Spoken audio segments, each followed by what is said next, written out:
So you guys have 3 values left on your piece of paper. Those are the 3 values that identify your compass, your value compass. And they will probably look slightly different for each of you, and that's totally okay. Those 3 values I want you to take away and say, that is how I want to lead people. That is going to make the roadmap. If we go back to this last slide. Oh, George, now it goes here, but not there. I have technical difficulties. So if you remember the last slide, the roadmap of your values, those 3, that is your roadmap. And you each have now 3 things that mean a lot to you, that identify you of who you really are and how you want to be seen by others and how you want to engage with people. Thank you, George. And that is exactly where your authentic leadership style starts. And that's all you'll need to know to start on that journey of leadership. If you use those 3 important values and say, no matter what I do, that is burnt in the back of my retinas, as that's why I'm here and that's how I want to be seen. When you remind yourself constantly, this is important to me, people will learn that about you, and they will value that in you as a leader. And that is going to be shaping your leadership legacy. What do I mean by leadership legacy? Remember that what you're doing today, somebody is going to be talking about 5, 10, 20 years from now. They're going to tell their kids, oh, I had this manager and he was just, oh my God, terrible. Or he was just the most fantastic boss I've ever had. Or the most fantastic coworker. Or the most fantastic team leader. That is your legacy. What do you want that to look like? What do you want people to say about you? You look at those 3 words on that piece of paper. That's going to shape your roadmap. Now we're going to talk briefly about the next step in leadership. Stakeholder management. So what does that have to do with leadership? So stakeholders are an extension of your area of control. We're talking generally about your construction projects. Whether you are a project manager, site manager, or a client rep, or you are a consultant, somewhere you are on that stakeholder map, okay? CARTAS is going to be on that stakeholder map.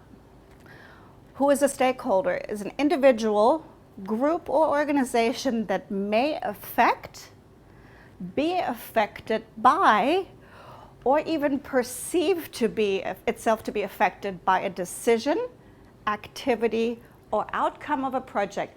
Do you remember George's case study when he was talking about the neighbors? That was a stakeholder. That was a stakeholder in the project. We think of stakeholders, somebody who has a contractual obligation for something. It goes much wider than that. And that was a really cool example, George, thanks for that, of how wide your leadership goes. So somebody on that project decided, hey, it is better to have that cordial relationship with that neighbor and make everybody's job easier to get this thing built, rather than engage in a war with them and make it hard. You could also call it a perceived threat. There are positive, you're right, there is positive and negative stakeholders in each project. So special interest groups, for example, an environmental group doesn't want this thing built. Those are negative stakeholders. That goes into a different, we can do that another time. But I just want you to think about your leadership in that stakeholder management space, okay? Your job in construction is to align the stakeholders to achieve a common goal with mutual benefit. What does that mean? That means that nobody in that stakeholder should, unless you're a negative stakeholder, in that positive stakeholder space should have their personal goals, their team goals, their company goals be sacrificed in order to achieve the project goal. that takes some serious alignment. That takes some serious communication, some tactics, some tact, some leadership skills to manage that. So we're looking at, this is just your standard PEP. From what I understand, this is pretty typical, and this is just out of a textbook, so no, this may look differently slightly for each of your projects. But what we're looking at, this is generally the first place of stakeholder identification. Who is involved in this project?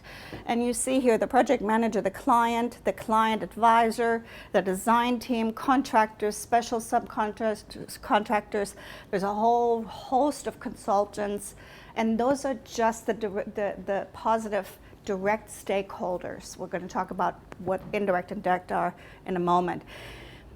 Each of these stakeholders has an individual goal, which means they have an individual reason why they're engaging with this project. And it usually is some sort of a revenue generating reason. Nobody wants to engage with a project to lose money or just for the heck of it. They have a driver that is commercial. So aligning these individual goals with the project goal is key to project success. So this is where you as leaders come in, whether you're a project manager, site manager, whatever your space is, you're working in this environment. You have some influence on others. Remember that word influence? Now we're looking at categorizing the typical stakeholders of a construction project. In the middle here we have the core, that's the client. He has the loan, he has the development in mind. He's got all this stuff that he's got that's huge skin in the game. Then we have the direct ones that are contractually tied to the project. That means they have a contract with the project. And we have the indirect ones that may or may not have a contractual arrangements, and those are generally the banks, the insurance. Yes, they have a contract as such, but not to the actual project. So the core and direct is where most of you are operating. But you see, for example, that neighbor is down there. Well, they don't have any contract with the client or with the project at all, but they're there. And they can make your project a real hassle. So in remembering that they're there and including them in that management, that engagement plan is really core leadership skill. So goal alignment, that means that water flows one way. Everything in that water has to go the same direction. So you're looking at the individual. Those are employees, the consultants, the designers, the architects, engineers, end user, and client. They're generally individual or small organizational type bodies. They have an individual goal. That architect wants to be having his architectural plans put into reality, right? That employee wants to go to work and have a career progression out of this. They may even win an NZIOB award at the end. So then we have groups or teams. Those are a collaboration of people when they come together, and they each still have their individual goal, right? So George's project team, each one of those people on that team had some sort of a driver why they were showing up, and had some sort of an idea in their head why they're there. So that also includes your back office teams, your subcontractors. We forget about them. They each have constraints. They each have a reason they're there. They each want you to walk away and say, this is a really good subcontractor, we'll hire them again. QS, finance, main contractor, suppliers, these are all the people that can give you grief on a project, but you also may form relationships with them. And that is what you want. You want relationships. When you have relationships with people, they are much more likely to see things from your perspective. They may say, okay, look, I get it. I can give a little bit of my goal to advance the project goal. That is that give and take, and that is where that leadership comes in, that influence. And ultimately, the project is dependent on individual goals, the group or team goals, to come up to scratch, on time, within budget, and to a certain quality standard. Now, George said every role on that site is important and critical. Think of a watch. You take one little tiny cog out of that watch and it's not going to work. And that is just exactly how we have to look at everybody who engages in that project. Every role, the laborer who sweeps the floor is as essential as the project manager, as the designer, as the architect, as the engineer. Treat everybody with respect and dignity. Acknowledge that they're important. Let them know that you know they're important. So, how do you communicate this? When you're talking about stakeholder management, this is usually where a lot of times it goes pear-shaped. When you try to say something, or you give direction, or you ask for something, and somebody misunderstands, or gets their hackles up, or gets a bit touchy. So why does that happen? Well, a lot of times it's communication. So communication can be what we're doing now. I'm communicating something to you. Communication can be, I can send you a text, I can send you my slides. That's all part of communication. I can also have a conversation with one of you back and forth. I can ask you for feedback. Those are all communications. So on a stakeholder, in a stakeholder environment, you constantly have communication. You're asking this consultant for something, you're instructing this consultant, you're chasing this one, you're doing something to get all the pieces together. That's all communication. How well you communicate is a key project success factor. So ask yourself that question first. Why am I even communicating? What do I want to achieve? What is the purpose of this communication? Am I advising? Am I just telling someone, hey, I want to just share this with you? Here's an update. Am I trying to persuade them to come to the party on something, to give a little for the sake of advancing that project? That's a persuasion. Entertaining, those are the social media type things, the emojis, the likes that we engage with. Sometimes we just send for an entertainment on a Friday afternoon, a joke across companies, it's whatever. Request for action. When you're asking your audience to do something in return, make that clear. Don't just assume that they know what to do without you making it clear. The purpose is essential as to what you're going to communicate. So you've all seen this, okay? This is the communication process, how it gets totally distorted. And this is very typical. Yes, it's a caricature, but it is true. It happens in life all the time.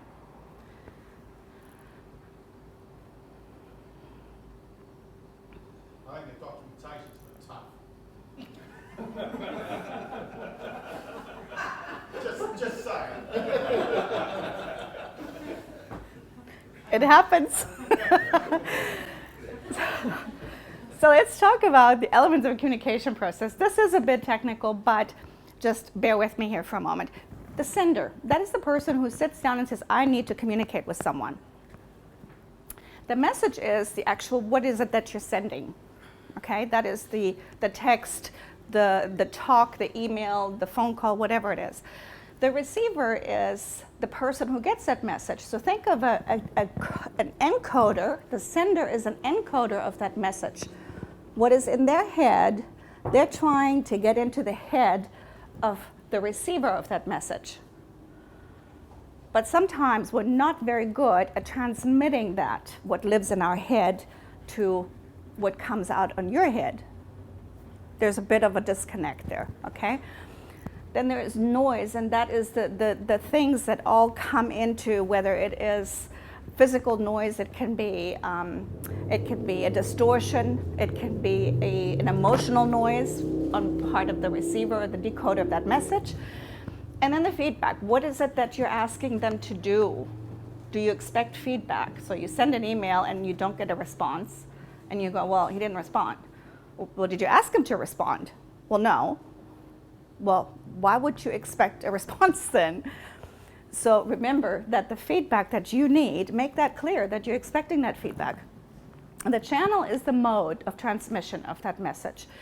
That is that physical conduit between in your head and their head, okay? So we're not going to go further into communication because we could be here all day and all night. So we're just going to scratch the surface. Here are some tips and tricks when you talk about communication. Select the right channel. If you know someone likes to talk about last night's ball game and they like to have a 5-minute catch-up on the phone, use that as your channel. It can build huge relationships. It can make a huge difference. Even though you may be the person who likes the email, if they respond better to a phone call or to a face-to-face meeting, use that. Choose the right channel. Receiver, is tone or body language helpful to decode the message? There are times, especially when you're dealing, for example, with a line management issue, if you have to have a difficult conversation with an employee, you do not want to have that over email. You do not want to have it over text. You want to have that face-to-face communication. Why? Because they can read your body language, they can read your facial expressions, they can read the tone. That all adds to the understanding of that message. Remember that if those things are important, make sure you take the time and do it in person. What are you trying to achieve? I cannot overemphasize that enough. We talk and send messages all the time. What are we actually trying to achieve with it? Other than just create noise. Make sure that your communication counts. Don't communicate. Don't send somebody 20 messages. They expect 20 emails from you today. Why? Oh, because you just think that you want to share something. Is it important? Think of the kiss example. Keep it simple and succinct. Okay? Kiss. Relationship and context. What is the relationship you have with that person? Do you know them well, or is this someone you haven't met and you just have a collegial relationship? Take that into account. So the smileys, the emojis, the kind of funky innuendos, make sure that that actually gets taken into the equation in that relationship space, okay? Check your emotions before you send anything. Make sure you are not emotionally charged. So don't send anything in anger. Don't, when you think, hey, I need to set this person straight because they said something that's just not right, put it in draft, come back to it later. Read it again with a clear head when you're no longer emotionally charged, and then think about sending it. Listen to understand. A lot of times when somebody talks to us, before they get to the end of that sentence, we already have a rebuttal shaped in our minds. Who's guilty of that here? Anybody? Be honest. Absolutely, we all are. And that is dangerous because while we are shaping, we cannot really listen and decode what we're hearing. We can only do one thing at a time in our brain. I know people say we're multitaskers. We're not, okay? So think about, let them finish and take a moment and what are they actually saying? Am I understanding what they're saying so I can respond appropriately? That is active listening. Don't become a keyboard warrior. What I mean by that, in communication, do not ever send anything or say anything that you wouldn't want to see on a billboard on the side of the road with your name on it. Okay? It follows you around. Trust, the cornerstone of great culture. We're coming now to the top of that pyramid that we talked about earlier. So this is a bit of research for you. I'll let you digest this here.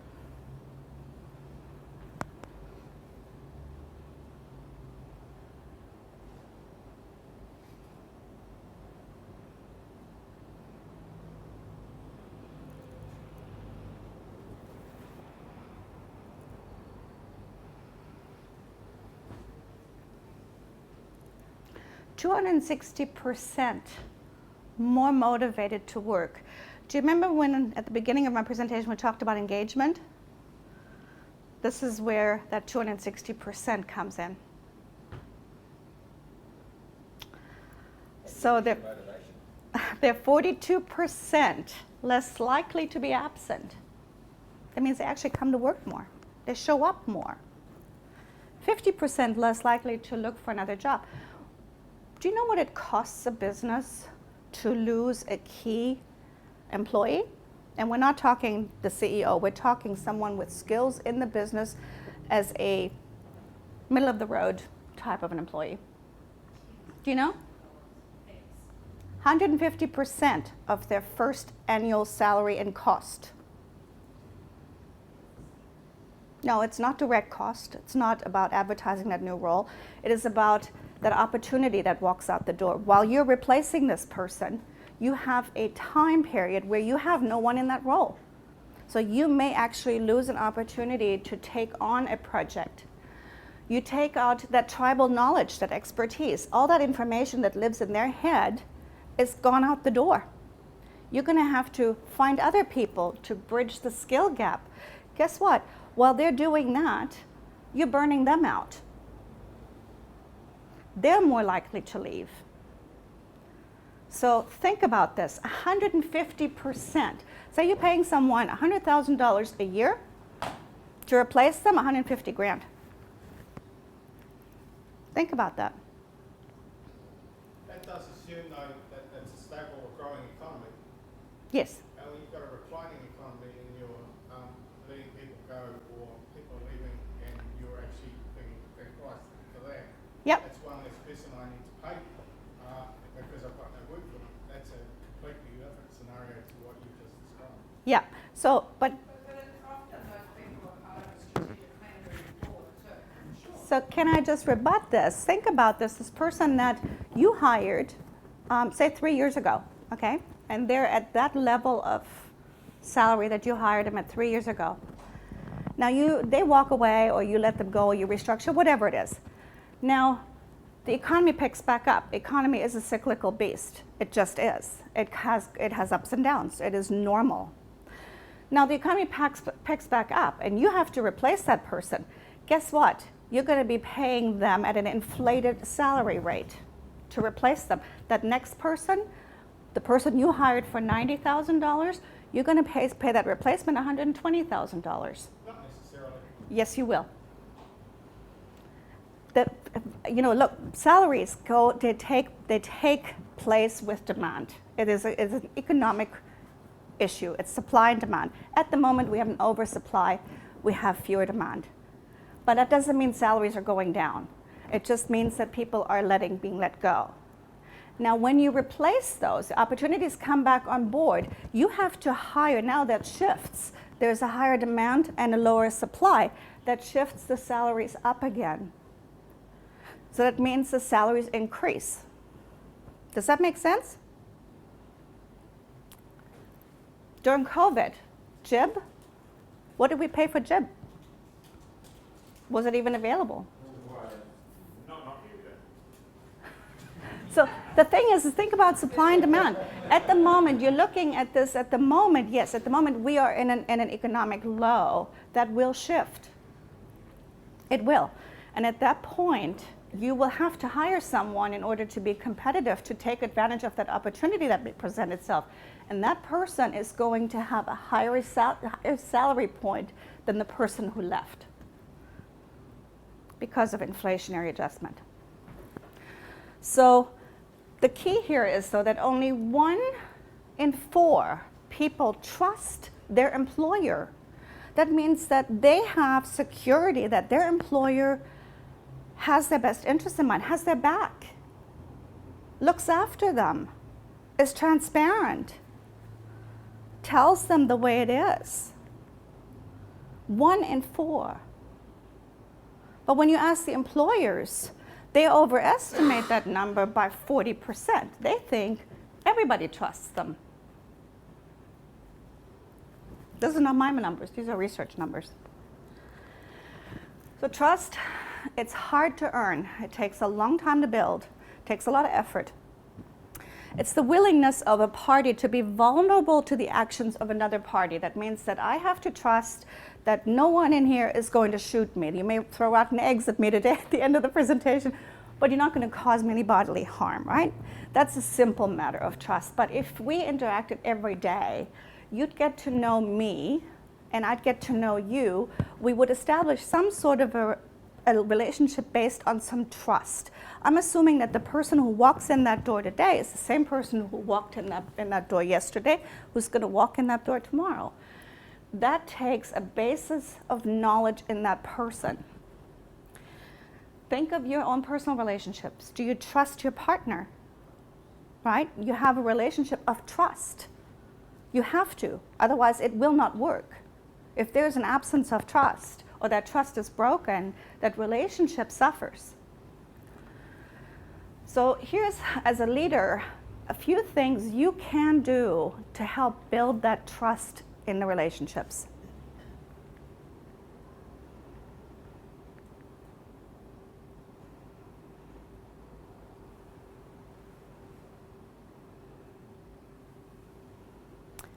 Remember, we talked about your values, those 3 values? This is a great place to incorporate them.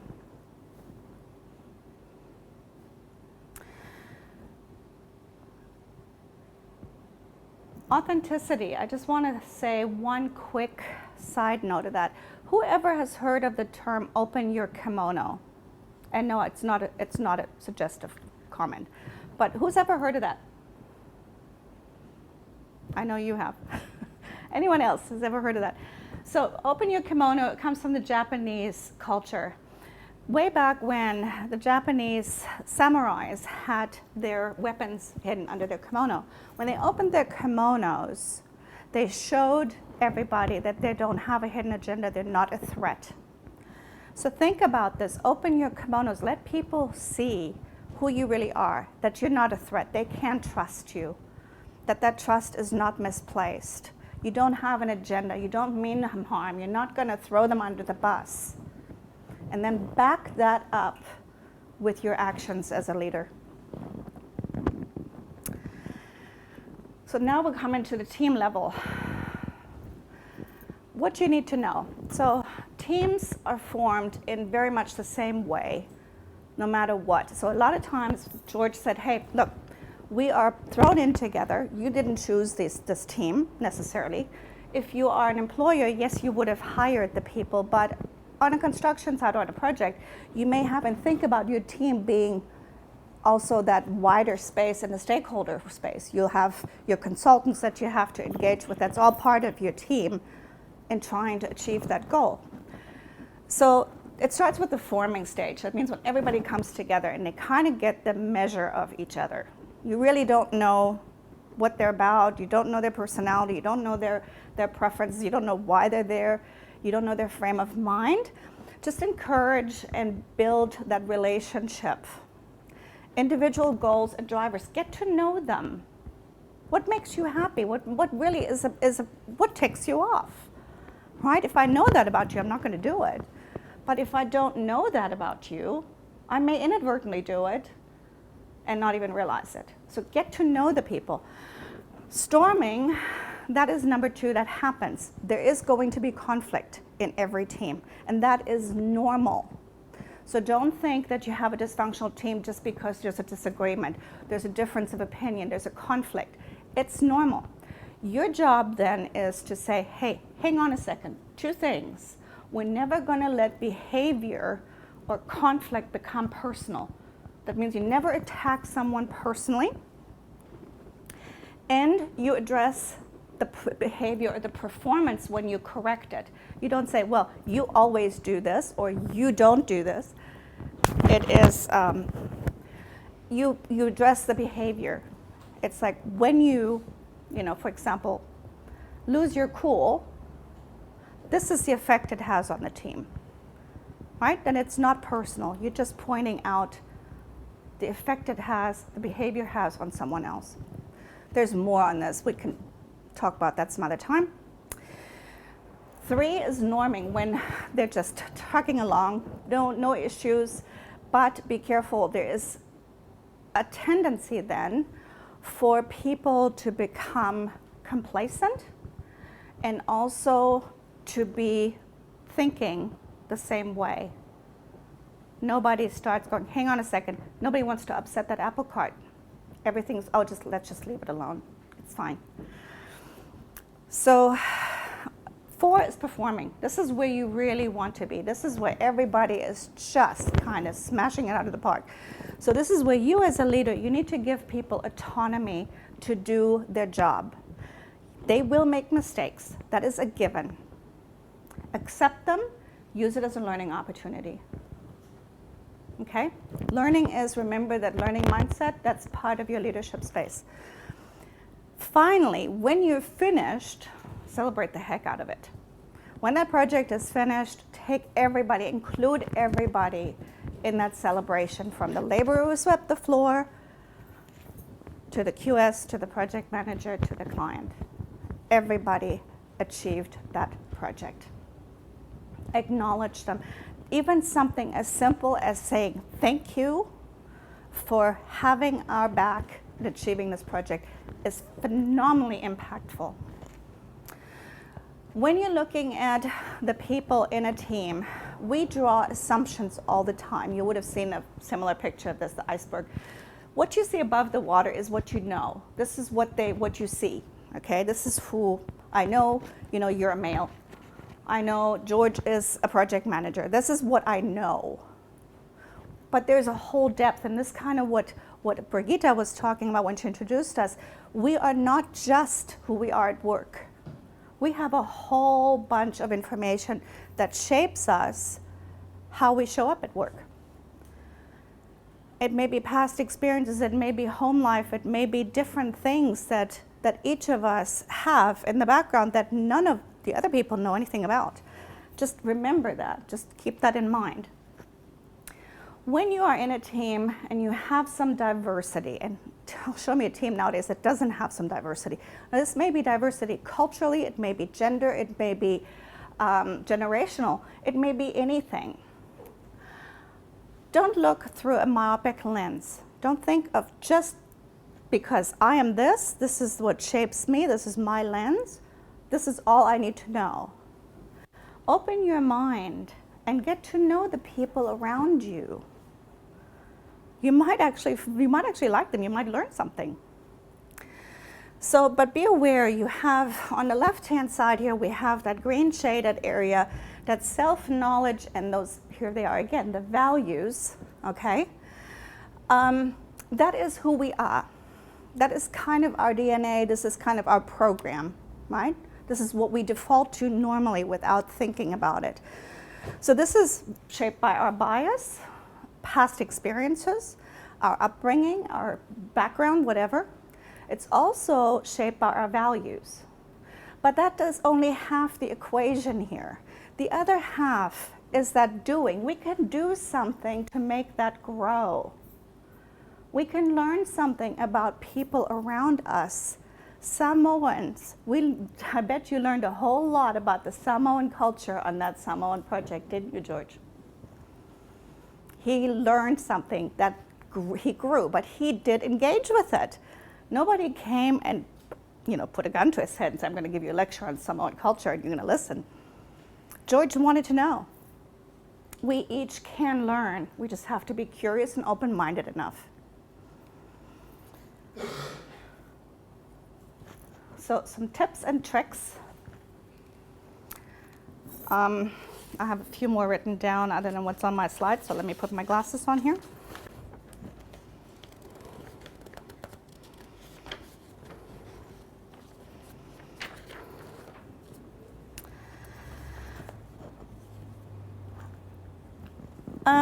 Tips and tricks on team performance.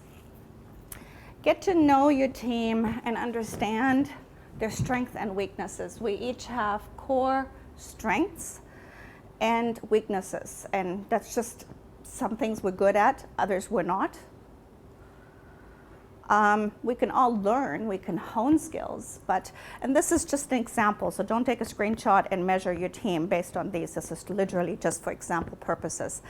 So look at what are they good at? What is your team made up of? What strengths can you tap into that is in that team, right under your nose? What can you utilize to achieve those goals? What weaknesses can you bridge? Where is somebody else maybe better placed to do something? If you have a natural extrovert, okay, put them in a sales role. Makes sense, right? But how often do we get it wrong? Because we hired them for the sales role because they had the best CV. They may not even have the best, that may not even be their strengths.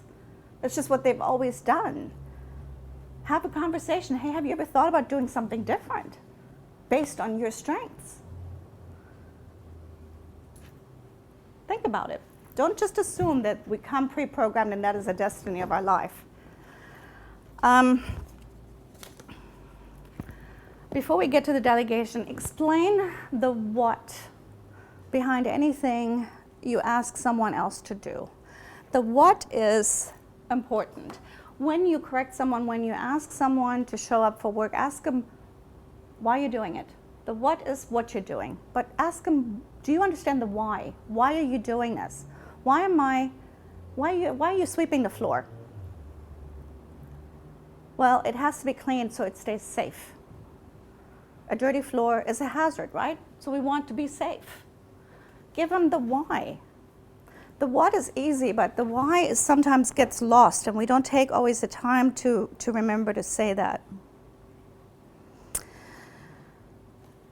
Prepare, delegation.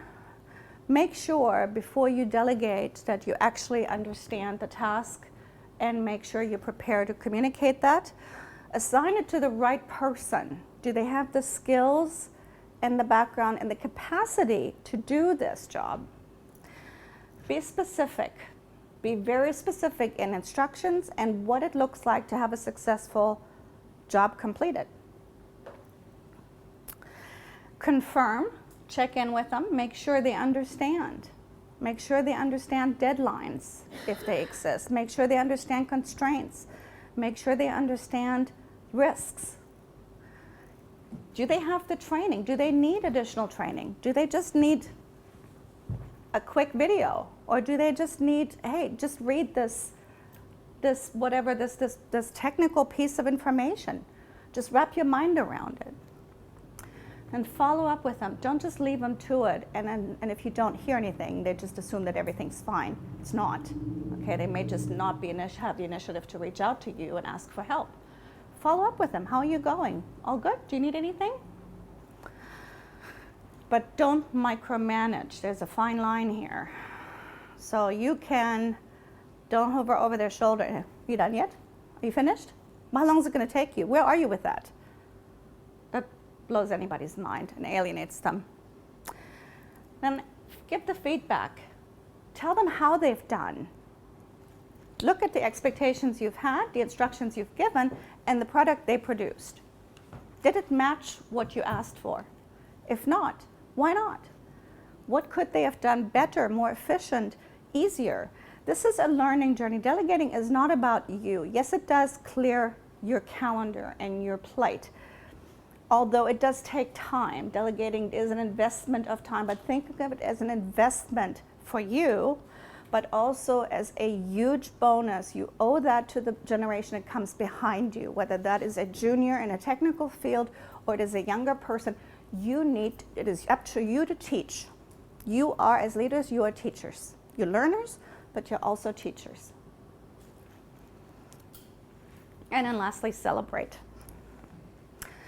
Sometimes, if you're on a small enough team, it's really helpful to have a team charter, especially if it's a team that comes together that is anticipating to work for quite an extended period of time. Drop a team charter. Say, hey, look, let's write down a few values and how we want to engage with each other. This is just an example. Pull your team together and ask them, what do you want this charter to say? And critical thinking skills. It's like common sense. It's not all that common. So when we are engaging with a team, sometimes people have a tendency to bring you a problem and they want you to do something with that problem. You know, well, here's a problem. Here, would you like that problem? Well, you've already got a table full of problems. Well, okay, have another one. Involve them in the solution. Teach them. Your expectation is, don't bring me a problem. bring me a problem with a proposed solution or 2 or 3 or 4. I want you to think, because this is how people learn. Unfortunately, we have become lazy thinkers. We see a problem and we talk about the problem and we kick it around the table and there's a problem. What are we going to do about the problem? Oh, yeah, well, whose job is the problem? Is to fix the problem. We're going to talk it to death, but nothing ever gets done. That's because we no longer are critical thinkers. Teach your team critical thinking skills. Every problem has a solution. What is the solution? To make the expectation clear, you do not expect them to solve the problem. Come to you with a proposed solution, and then you discuss it. And then you look at the implication, the impact of that solution. What is that? Okay, if we implement the solution, what does it look like? Is it going to solve the problem without creating more or additional risks? That is a learning process. Critical thinking skills have to be taught.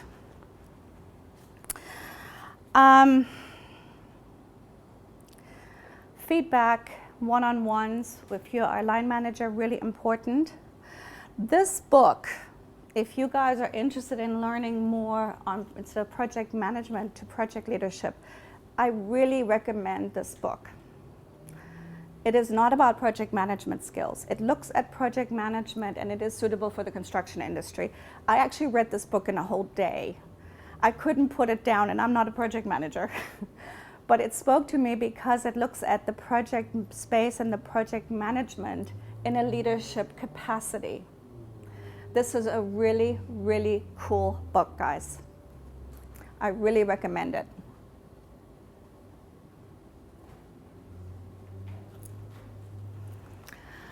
So, quick summary of what we've talked about today.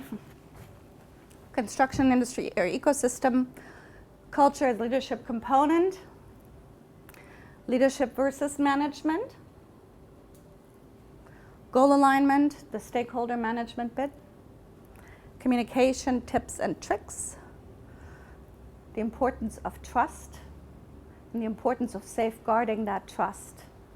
When somebody does give it to you, it is worth its weight in gold. Leading the team, and some team leadership tips and tricks. Right.